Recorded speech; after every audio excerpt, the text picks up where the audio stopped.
Have you ever been betting on a sports site and you looked at a bet and you were thinking, dang, that's a sure thing. Like, that's got to be some automatic money. Like, there's absolutely no way that Derrick Henry won't rush for 50 yards and a touchdown against the Colts or something like that. And you're thinking, you know what? Yeah, I'm going to go ahead and bet my entire livelihood on it. And find out about 6 months later, that was probably the worst decision that you could ever make, considering all your money is now gone. And that's basically what these people are experiencing in today's episode, where we're reviewing Kitchen Nightmares. Gordon is back. He's got a new season on Fox, and he is starting over, talking shit to all the chefs out there, letting them know that they got the culinary skills of a college freshman. It's one of those things that, boy, I get a really good kick out of it. As a person who used to work a lot of years in F&B, this is something that really excites me. And quite frankly, I get a lot of personal enjoyment out of watching these shows. So today, let's dive into this one together and see what Gordon has cooking. And yeah, I think this is going to be a very interesting review. If you haven't ever watched Kitchen Nightmares, it might make you a fan. Hopefully so. Or it'll make you deter completely away from this channel and never watch another product. Hopefully that's not the case. Please like, share, and subscribe to the channel as we are almost to 1,000 subscribers. I promise you, I will get there. Some way, some form or fashion. Either way, please like the channel and hopefully you enjoy the video.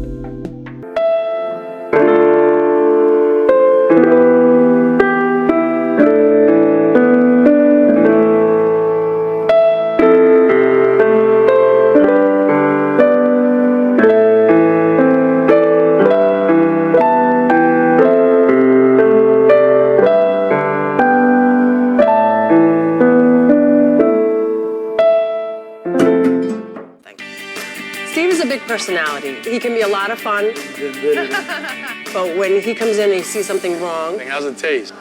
Isn't that great? He takes it personal. Oh my God, they didn't like anything. As a person who spent a lot of time working in F&B, I pretty much understand when somebody in management is leading themselves down this direction and they start believing that everybody's complaining about everything. The steak, the French fries, the pizza was too soggy. It's ego. It's a lot of ego involved there because he's had successful businesses already and he's wondering like, well, what the hell's the deal here? Quite frankly, I mean, this place has got a different clientele and I don't think he's recognized that yet. I've maxed out my credit cards. My investments are blown away. Look at the meat. I mean, it's a little pink. Stop breaking my balls. But I need you to step up. You shut up. Oh, the culture's bad. If you got the chef already telling you to shut up, you're the owner. And he's telling you to shut up and you're just sitting there like... My biggest problem is my chef in the kitchen, Chef Bobby. This place is broken. This place is, it's a broken foundation. It's shot. Crumbling at the seams. Even though this is a really nice building. Unlike most of the places in Kitchen Nightmares, I don't think Gordon's gonna have to renovate this place. Like, this place looks really nice. I've known Bobby for at least 10 years. He's friends with my family. I can't. That's it. If these fries ain't crispy, I'm gonna kick your ass today. Chef Bobby is the kitchen nightmare. If he's the kitchen nightmare, then fire him. I mean, how good of a family friend is he? I mean, you've only known him for 10 years. You've been married for 25, so he came pretty late in his process. Like, he came well after your kids were in middle school, it looks like. So, I mean, he can't be that valuable to the foundation. I mean, damn. I hired him thinking he's gonna take the weight off my shoulders. I think he hired more people in the kitchen, so he ain't gotta work. And it does look like you have plenty of staff. Like, this place has way less issues than most episodes of Kitchen Nightmares. Like, most of them are pretty much like down to bare bones staff and have no money. And I mean, now apparently they don't have money, but I mean, at least they have a clean restaurant and a lot of staff. I've never seen this much staff. Like, this chef has got plenty of people back there. Like, this shouldn't be going so south. It comes with fries, right? Kitchen don't even talk. But I'm the culinary gangster.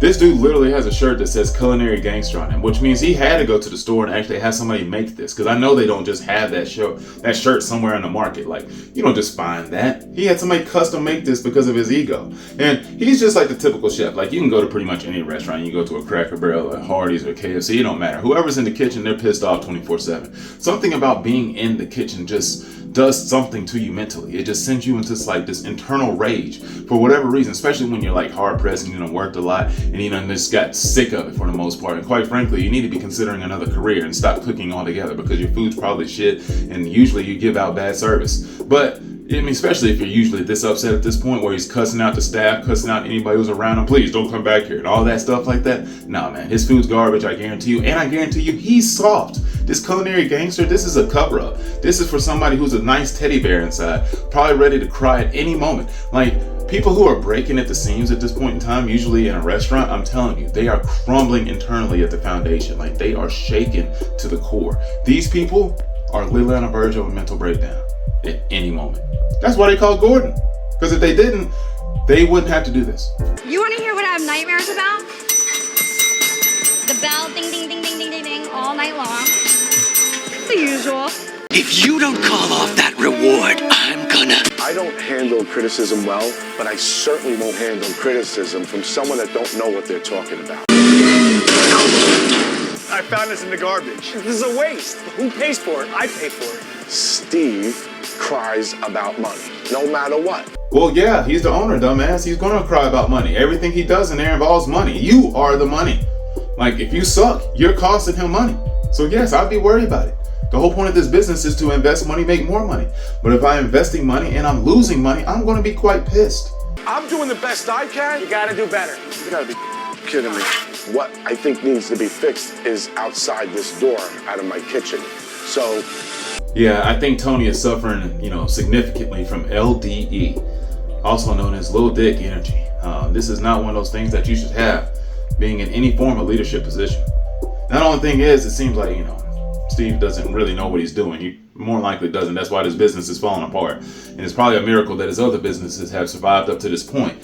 So it is one of those things that he probably does have some truth to what he's saying here, but I guarantee you something's not right with him. Something's wrong with the chef. Everything's at stake here. I get so stressed looking at what's going on that I just want to go to my so-called office. If you don't call off that reward, I'm gonna.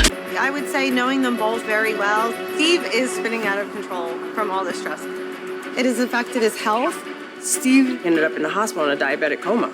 So you're telling me this man's already about died for the cause, and he's about to die in this little itty bitty ass office that he has in an attic. Like, who has to travel upwards in I don't know who designed this building, but the structure of it is off. Like, maybe they should have traded out one of those bathrooms and put the office there and like move something else around. Like, I can't go up the attic. That's my office. Like, what's going to happen in about 10 years when that dude can't really walk anymore? Is he still going to be able to get up that ladder? Or if he falls, that's pretty much going to be the end of his days, or especially running that business. I don't know Restaurants what I'm doing will wrong, kill you. but They will everything's at kill stake you. here. I have a family. I have 3 kids. I put everything I have in here.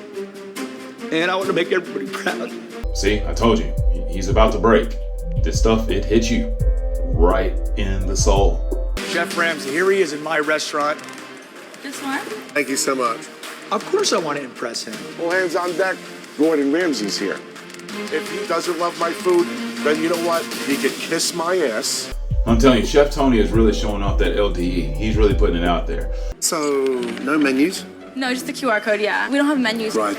This QR code does not exist. But also, restaurants that have these QR codes instead of menus, I hate them too. They suck. They're one of those things, like, the stuff doesn't always connect and it makes the service slow. Like, what happens if there's no Wi-Fi, if your phone can't get there? You just can't order food. Like, that's really unacceptable on a lot of different levels. You can't just print off a bunch of pieces of paper and just throw them away every day. Yes, that's going to cost a little bit of money, but it'd be a lot more efficient in a lot of different ways. I'm here for lunch. I know. Not an IT meeting. I'm sorry, yeah. And thank you so much. So Gordon Ramsay basically just starts, cooking these dudes like Chris Rock or something out there, and he's just letting them know that these practices are very comical as far as like how to entertain people and how to actually have an efficient business. But after he starts doing that, obviously he's going to try all the food. He's going to hate all the food because, quite frankly, most of it looks like it sucks. So I'll show you a little bit of that. But So more signature sauces. And these things are like a disaster. Can I take this stuff away now? Yes, thanks, darling. I don't know. The chef has this cheese sauce that he keeps throwing on everything. It just looks like melted nacho cheese sauce that you get at the stadium. Let's go for the loaded baked mac and cheese, please. That's made with a signature cheese sauce. Is it good? It is good, yeah. And you know, the ones at the stadium usually are graded out to be like the worst things ever. So like the Titan Stadium, I don't want to talk about them. Jacksonville has literally like mice and rats and roaches running through their stadium, like getting that nacho cheese sauce. That's the way it looks like he got this cheese sauce. It doesn't look homemade or special. I don't know if you realize I'm the one with the knife. Stop it! Did we do our job? Yeah, you turn around and do it. I'm failing to understand why he takes this stuff. Like, this man literally threatened you with a knife. I mean, if this man threatened me with a knife, I either would have lost my business or I would have terminated him. Wings? What are the wings We like? do spicy barbecue. We have the traditional buffalo. And all homemade sauces, right? Yeah. Is that a cheesesteak egg roll? Cheesesteak egg roll. Like a Philly steak? Yeah, but more like ground up. That sounded gross. And that cheese sauce, like I thought, it's basically from the stadium. Yeah. The signature sauce was here. Came right out of a can. Oh, chunky. All right, so I need a mac and cheese loaded. That's for Chef Ramsay. He's visiting our establishment. Good luck. That's terrible. This country prides itself on a great mac and cheese. If you get a load of mac and cheese, then make it exceptional. Onions are raw, the flavor's terrible. And they're saying it's a signature cheese sauce, so it must be homemade, but it tastes like someone just got incredibly lazy. She loves Peter Parker more than anything in the world. He insulted me. I'm doing this 30 years. You know, don't hide behind the dining room. What am I gonna do with this thing? Come to me and give me the review man to man. Now, Yo, Tony, everybody can't just come rolling up into the kitchen to talk crap to you about your sorry ass food. I mean, Tell him I hope he chokes on his taco. The tacos came back from Gordon. Too much in them. They should be a 3-bite wonder. 3-bite wonder.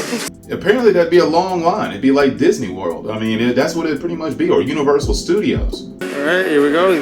Chicken tacos. Say you wanted the 3-bite wonder. That's what I was told. Wow, who is someone taking the? I don't know. This is the chef. This is the chef. You can take them back. He's like, okay, all right, gloves off. He's sending back and giving these messages. Well, here's my message. Who's this for? Mr. Ramsay. Okay. Take it and shove it up your You know, Tony's been talking a whole lot of cash here since this has all started. Obviously, he's probably got a small package. And I'm guarantee you that Tony, for whatever reason, is probably only like 6 foot, maybe. He's probably maybe about 5'10". He might even be shorter. And the thing is he's talking all this cash, but people forget Gordon's kind of big. Gordon needs to understand. If he gets in my face, there could be a problem. Whoa, now, just, watch it. Hey, hey, he's coming for you, Gordon. How's everything, Steve? Oh, Steve, Gordon, good to meet you. Hey, Sandy. Hi, how are you? Very well, thank you. How are you? Nice to meet you. Just want to catch up quickly. First of all, when I came in, I couldn't even get hold of the menu. Because we haven't finalized our menu yet. The chef changes his mind every minute. If you don't call off that reward, I'm gonna. This business is 6 months old. What does the exec chef cost a year? What are you paying him a year? $100,000. Holy. There's no way they're paying this man $100,000 to use artificial cheese sauce. I mean, Yeah. that's a health code violation. $100,000. So, yeah.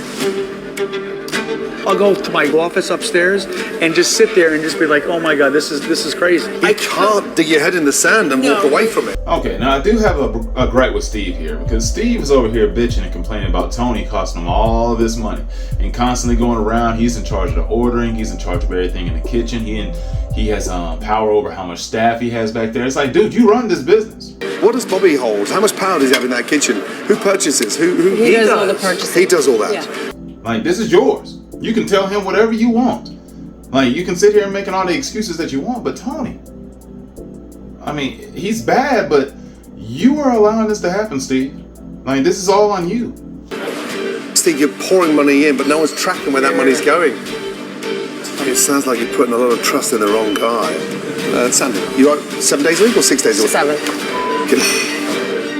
She loves Peter Parker more than anything in the world. Anything.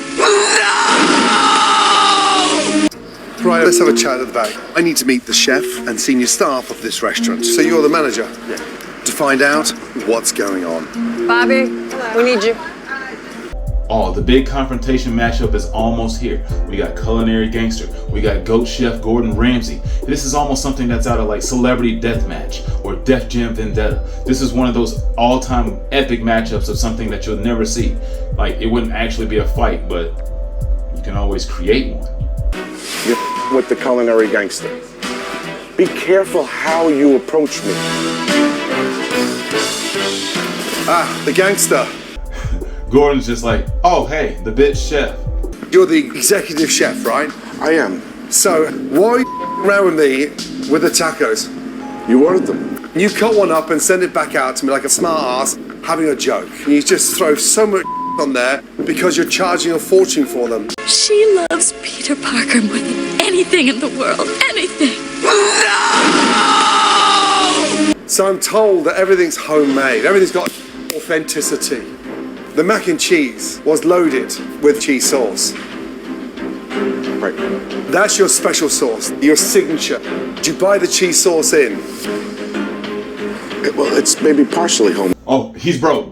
He's breaking them. I can see it. I can see it. You can't Partially. I add to it. I mix it with Cheese Whiz. Hey, bro, were you the one that served me that shitty ass cheese sauce? And them garbage ass egg rolls? Was that you? So your speciality is bought in cheese sauce, and then you add Cheese Whiz. Yes. Are you joking with me right now? No. As owners, you need to take responsibility. The chef needs to be accountable for what he's cooking, but the owners also need to set and raise the bar. Steve's like, yo, bro, what the? They're just blaming each other and all fumbling around, but no one being honest. But it isn't my restaurant. I do what he asks for. Don't throw this on me or the whole thing on me. That's why I hired you. You said you can come in and do this whole thing. And I made the menu. You did whatever you wanted. This ain't me, this is you. This ain't me, this is you. This ain't me, this is you. I mean, I can't get over how just passive, how pussified these people are. Excuse my language, mother. But yes, this is unfortunate. I mean, these are just LDEs in the highest order. Yeah, so what are you talking about? Why is it my fault? You sat over here crying the blues how you're in $1 million in debt. You just said it's a chef's dream. Is that your dream to make me bankrupt? And all this has happened in the era of modern women. To think that like these men, alphas or whatever, I mean lead dogs, the owner of the restaurant, the head chef, culinary gangster, all these people can't take any accountability for anything. Golly, I can't speak. Let's do it the way we always do it. I'm taking the shirt off. I'm getting dirty. I'm the culinary gangster. Tony is so much of a stereotypical crap, terrible chef. I mean, it's not even funny. Like, he is so bad. First of all, every time you look up, he's committing another health code violation. Bobby, the customer made a suggestion. It's a little soggy. Tell them to open their own restaurant. Like, every time you got another energy drink or some type of thermos or a mug or some type of sandwich over there on the line that he's eating or drinking out of, it's a health code violation. Like, they would probably bomb in a health inspection immediately just based on a couple of the violations that they have right there. It's almost probably to the point where he's going to go into the cooler, which is the best part of the show. But that's coming up. But as you can tell, the service is already falling apart. So, people are already sending back their food. It already looks rubbery. Like, something about the chicken just doesn't look very good. And even that's just on television. Like, Let's try a bread. There's a raw potato. To some people, it might look good, but I guarantee you when you bite into it, it's really fat. Like, it's got that juicy where it squirts, but it doesn't taste good because the meat's not firm. Something like that. Like, I guarantee you that's a lot of what's going on here. Hi, how are you? 2 people? Here we go. First table. This is Gordon Ramsay. I want to make him happy tonight. So I'm hoping for the best. She loves Peter Parker more than anything in the world. Anything. Oh boy. Hi guys, good evening. I just want to see how we function here. No problem. All right, let's go. One thing I do remember as a staff member, when I used to work in the kitchen sometimes, was like when these like district managers or any of the higher ups would used to come in and observe the line and see what's going on in the operation, they just stand in the way. Like, they literally walk on the line and they just stand there and they're like, I'm just observing. It's like, dude, I mean, I get you observing, but you're like hella in the way, man. Like, we can't really operate like this normally, and also you're observing really closely. Like, if you don't think there's going to be any nerves involved with some of this, like, I mean, you're kind of mistaken, homie. Like, why are you all up in our grill? Like, you could observe from like the corner or somewhere that's not so close or intrusive. Bobby thinks his food is great. And he doesn't take criticism lightly. Don't you have something to do? I'm watching you waste my food. Well, Steve, when you give somebody criticism like a dick, they're gonna respond like an asshole. I mean, that's kind of what's gonna happen. Dude, bleeding, still mooing. That's ridiculous. Yeah, you're right. If Culinary Gangster is a true gangster in the sense of the word that he's talking about, after he threw that plate, we throwing hands.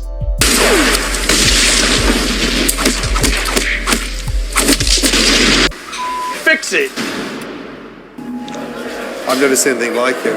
We're trying to work things out. Is his attitude always like that? Yes, I've been dealing with this for a while.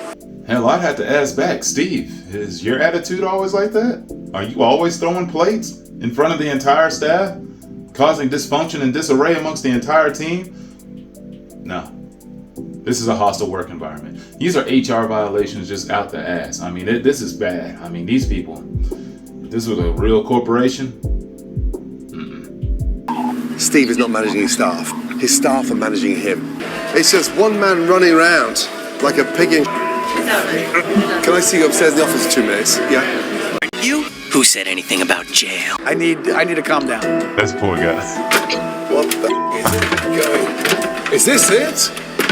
So obviously this dinner service was just falling completely apart. Steve runs away, goes up into the attic, goes into his office, has a heart-to-heart with Gordon, starts crying, and thus, he has this little moment and kind of move on. I just can't keep living like this. It's just I want to be happy, and it's not working out. And I want it to work out because this isn't me. If you don't call off that reward, I'm gonna. Oh, the burger.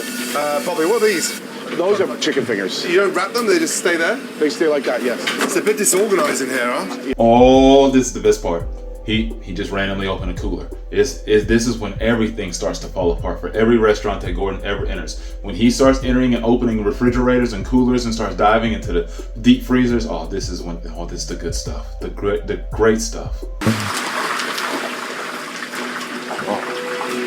Bruh. Oh, for sake, come on. That's the first time that it's ever happened. Chicken in the ice cream. Nigga!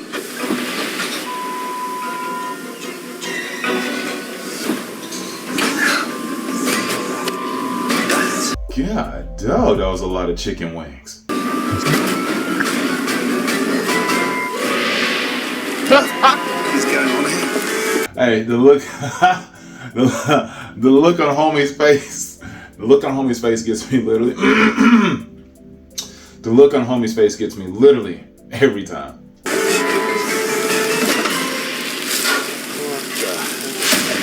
What is it? Steve. Yeah. Look at this.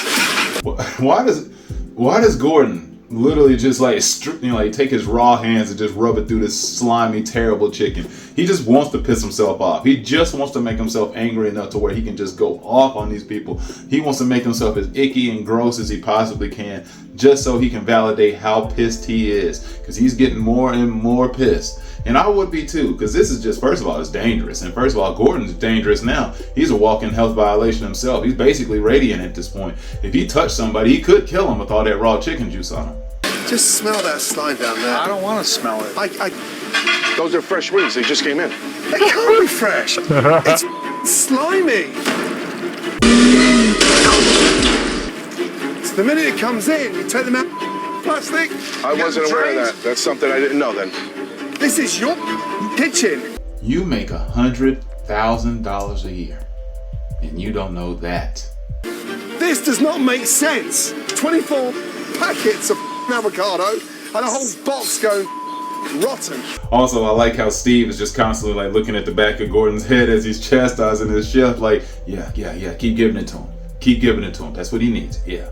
Hit him right in the balls. I don't have the staff to do all this work. Come on, Bobby. There's 5 people behind the line. You don't have the staff. How can you say you don't have the staff? You have so many staff members that are literally crowding the line. You can barely move back there. There's so much staff. You can have them people doing anything. You can literally have somebody cleaning right now. You can have somebody stocking. You can have somebody taking inventory, and you can have enough people on the line cooking to serve people out there. There's plenty of staff. There's way too much staff. Quite frankly, they need to cut staff probably and save some more money because they're broke. When was the last time this was empty? Probably 4 to 6 days ago? 4 to 6 days ago. Serve me that. That look on Gordon's face was serious. Like, I might seriously kill you. Shut the line down now. And get the guests out of here. Their night is over. After that slow turn by Tony, I really think that Chef broke him this time. I wouldn't pay you 50 grand a year, let alone 100. And you wondering why you're wasting so much money? There's thousands of dollars of inventory through our hands. He just shot Culinary Gangster's ego down out of the sky like he was playing Duck Hunter.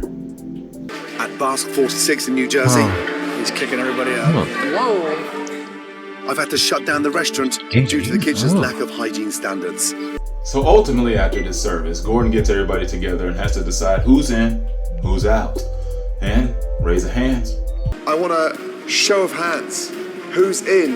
And if that hand is not up, then just get the f*** out of here.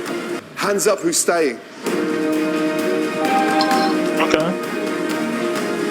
Oh, come on, bruh. Will you just stop with the theatrics? Nobody cares about your little weak-ass ego at this point in time. Like, nobody cares about you. You done cussed out everybody in that kitchen, I guarantee you. Nobody feels sorry for you. Like, there's a part of somebody who's like, man, I do feel a little bad for Tony because, you know, he's been here for a long time. And like, dude, F you. Nobody cares about your little wounded ego. Stop crying like a little bee, because I know that's what you want to cry. I saw that little in your throat. Saw your little Adam's apple move. Bobby, the most expensive member of staff in here, you need to bring it. And you need to be the example for the other guys. So yeah, we know what's going on. You're broken. I wasn't expecting Gordon to rip apart the walking box like he did. And yeah, it killed me, you know. I'm still trying to keep my composure right now. And you're trying your best not to cry, and now you're trying to be lazy and stop.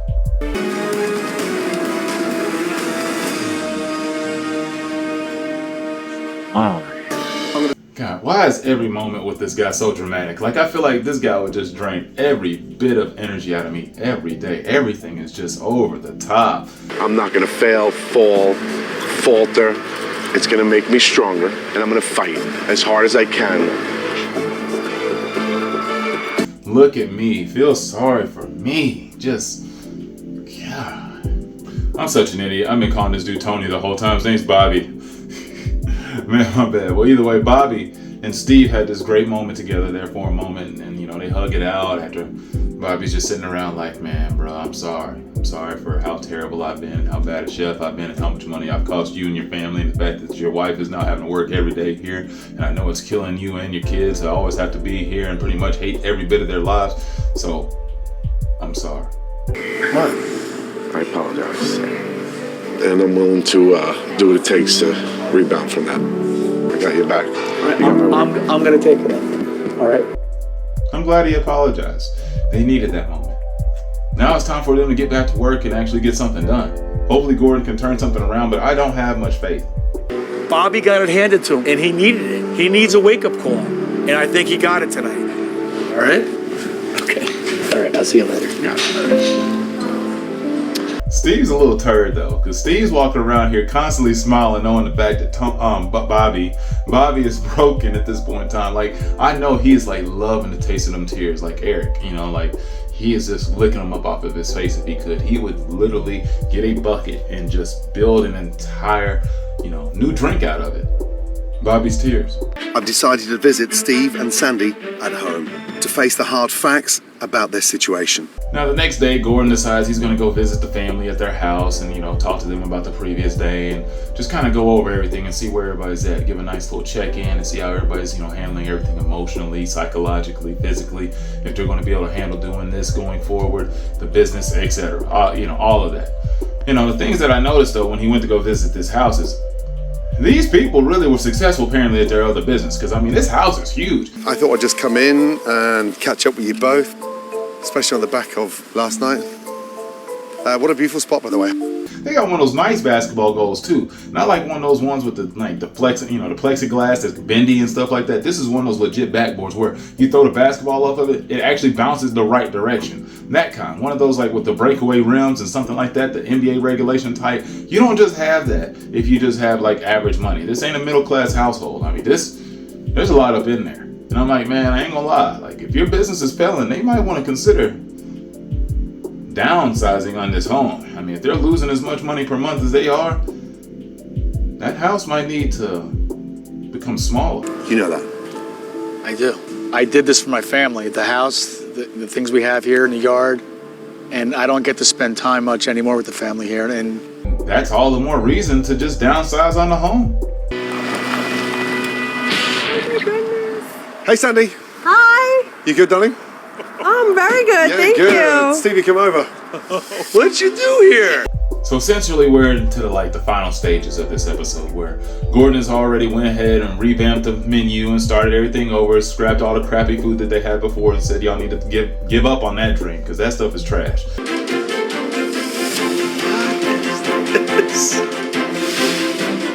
This is tonight's menu we're going to relaunch with. Yes, it's small, but it's dynamic.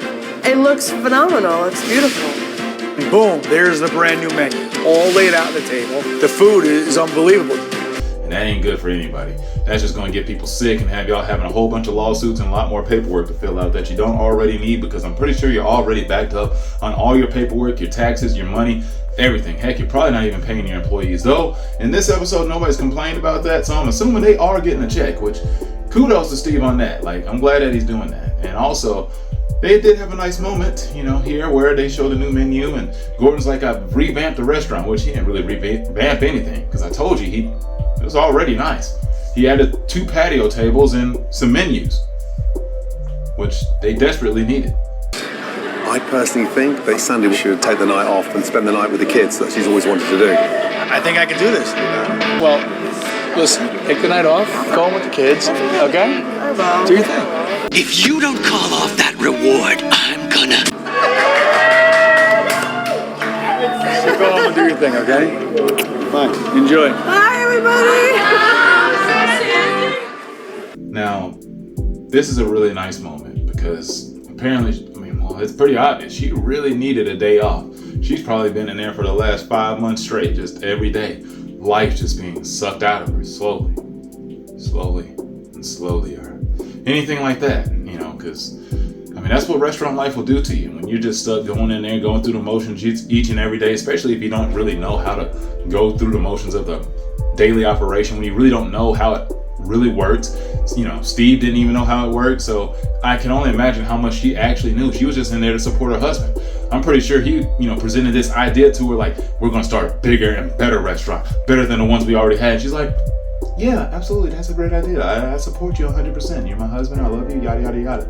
And so they move forward with the idea, and thus they end up millions of dollars in debt almost, or at least hundreds of thousands of dollars in something that they're going to really struggle to recoup.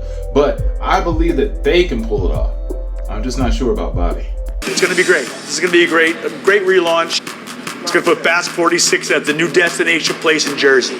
So with the team now galvanized and rejuvenated and ready to rock for another shift and actually be motivated to actually produce some good service and deliver some really good food and give people a really, great experience at their restaurant now.